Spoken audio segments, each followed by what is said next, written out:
Vivir de la nostalgia no es simplemente recordar el pasado, sino habitarlo. Es cuando el pasado deja de ser memoria y se convierte en un refugio, criterio de valor y, en casos extremos, sustituto del presente. La nostalgia deja de ser un sentimiento ocasional y se vuelve una forma de orientación vital.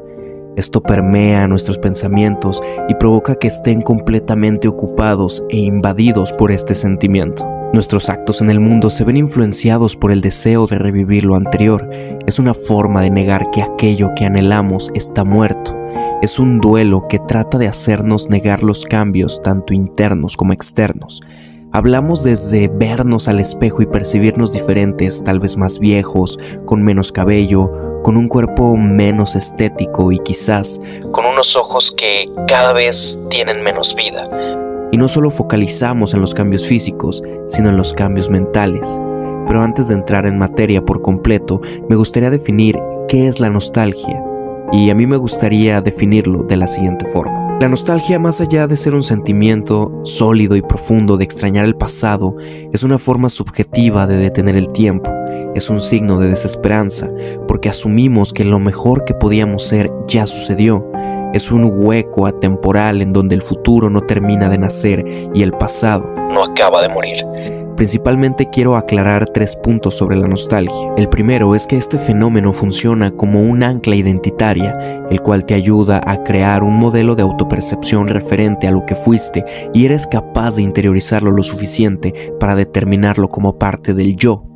El problema con este concepto es que te determinas a ti mismo como una entidad completa y la lealtad que tenemos a estas identidades normalmente impide conocer otras versiones de lo que podemos llegar a ser.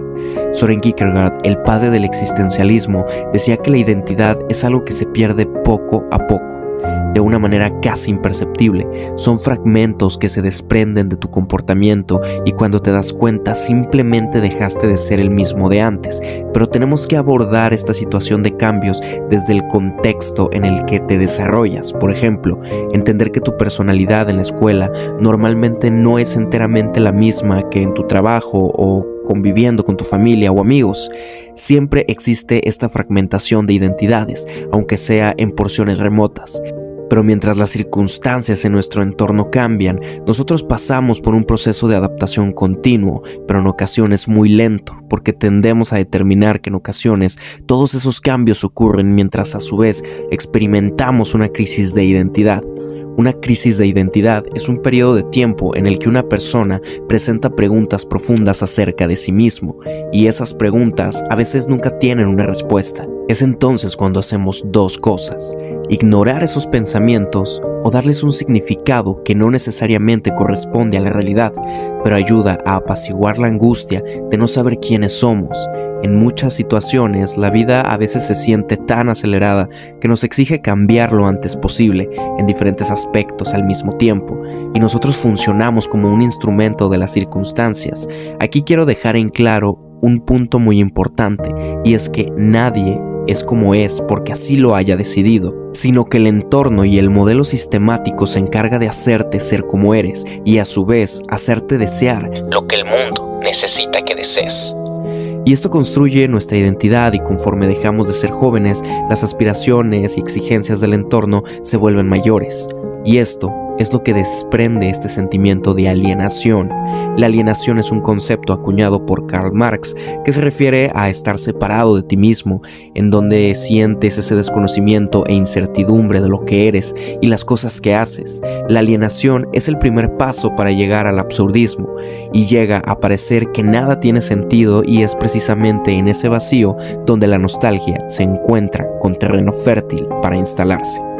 Cuando el presente deja de ofrecernos significado y el futuro se percibe incierto o inalcanzable, el pasado aparece como el único lugar donde alguna vez fuimos alguien, donde creímos saber quiénes éramos y hacia dónde íbamos. Aquí la nostalgia deja de ser un recuerdo y se transforma en estructura psicológica. Ya no volvemos al pasado porque lo amemos, sino porque no sabemos cómo habitar el presente. El pasado se convierte en una especie de prueba existencial. Si antes fui algo, entonces no todo está perdido. Pero esta lógica es capciosa, porque en lugar de impulsarnos hacia una reconstrucción, nos condena a repetir una comparación constante que siempre termina siendo injusta con el presente. Albert Camus hablaba del absurdo como el choque entre nuestro deseo de sentido y el silencio del mundo. Vivir de la nostalgia es una forma de responder a ese absurdo sin confrontarlo realmente. Es un intento de escapar de la pregunta fundamental: ¿qué hago con lo que soy hoy?, refugiándonos en una versión congelada de nosotros mismos. La nostalgia funciona como una ilusión de continuidad. Nos hace creer que existe una línea coherente entre lo que fuimos y lo que somos, cuando en realidad la identidad es discontinua, fragmentaria y muchas veces contradictoria. La nostalgia suaviza esas rupturas, las edita, las vuelve narrables, nos cuenta una historia en la que todo tenía un orden, incluso el dolor, incluso el fracaso, pero esa narrativa no es verdad, solo es consuelo. El peligro aparece cuando confundimos esa narrativa con una obligación moral, cuando sentimos que debemos ser fieles a quienes fuimos, incluso si eso implica traicionarnos en el presente. Ser leal a una identidad pasada puede convertirse en una forma silenciosa de autoabandono. Nos quedamos atrapados defendiendo una versión vieja de nosotros, no porque aún nos represente, sino porque soltarla implicaría aceptar que el tiempo pasó y no pudimos hacer nada mejor con él. Y es aquí donde la nostalgia se conecta directamente con el duelo. Vivir de la nostalgia es, en muchos casos, no haber terminado de sepultar algo, una etapa, una persona, un sueño o incluso una versión idealizada de uno mismo. No es que no querramos avanzar, es que avanzar implica reconocer una pérdida real, y toda pérdida exige dolor. La nostalgia intenta ahorrarnos ese dolor, pero el costo es alto. Nos deja suspendidos, emocionalmente detenidos, viviendo en un presente que nunca alcanza. La nostalgia no es pasiva, aunque lo parezca. Tiene consecuencias concretas en la manera en que tomamos decisiones, en cómo nos vinculamos con los demás y en la forma en que interpretamos nuestra propia vida. Quien vive de la nostalgia no elige desde el deseo, sino desde la comparación. No construye desde lo posible, sino desde lo que ya no existe. El futuro, en este estado, no se vive como promesa, sino como amenaza. Sin embargo, es importante decirlo, la nostalgia no es el enemigo. El problema no es recordar, sino quedarse a vivir en el recuerdo. La memoria puede ser raíz, pero no debería ser destino.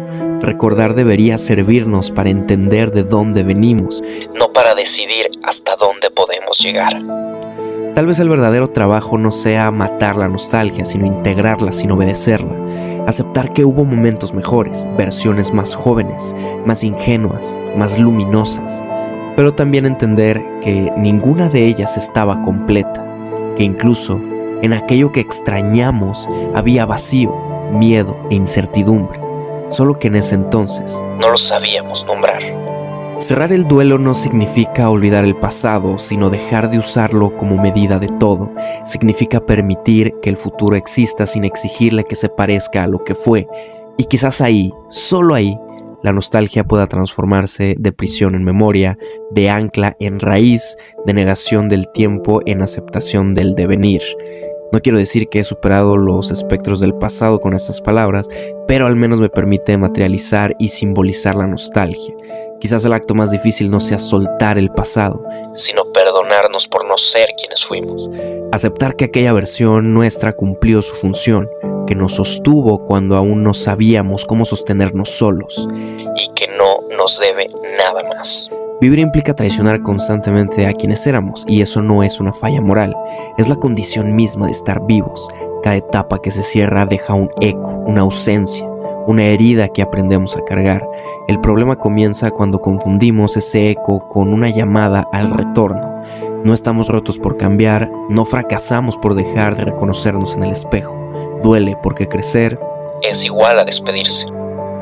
Tal vez no se trata de volver a sentir lo que sentíamos antes, sino de atrevernos a sentir algo nuevo, aún con miedo, aún sin certezas, porque la vida no nos pide coherencia con el pasado, nos pide presencia en el ahora.